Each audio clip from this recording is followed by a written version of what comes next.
Chapter 14. Forgiving the Woman. I was. For years, I couldn't look at old photos of myself. Not the ones with the smiles.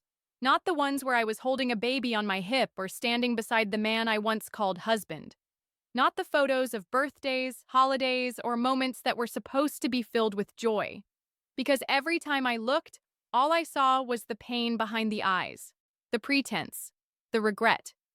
And I couldn't forgive her. The woman I was back then, she made choices I swore I never would. She walked away from the very things she prayed for. She let pride speak louder than peace. She betrayed promises, both to others and to herself.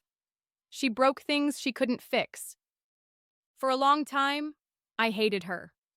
I blamed her for the years I lost, for the silence I had to sit in, for the children I watched grow up from a distance, for the memories I missed, for the love I never learned how to hold.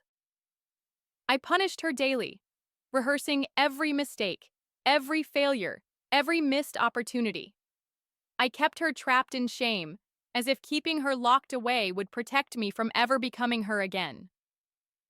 But healing doesn't come through punishment.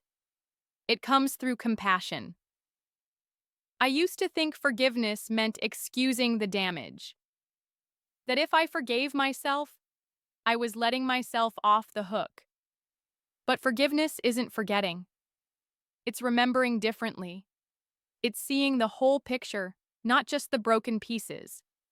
It's telling the truth about what happened while still choosing grace. That woman I was, she wasn't evil. She was scared. She was hurting. She was exhausted. She was trying to carry burdens that didn't belong to her, trying to be everything for everyone and losing herself in the process.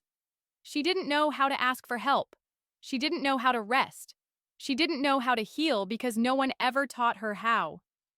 She did the best she could with what she had. And it wasn't enough. But that doesn't mean she's unworthy of love. It took me years to say that out loud.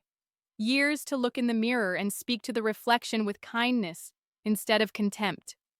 Years to whisper the words, "I forgive you," and mean them. I forgave her for believing she had to earn love. I forgave her for not knowing how to stay.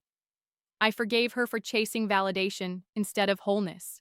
I forgave her for betraying her values in an attempt to feel something that looked like worth.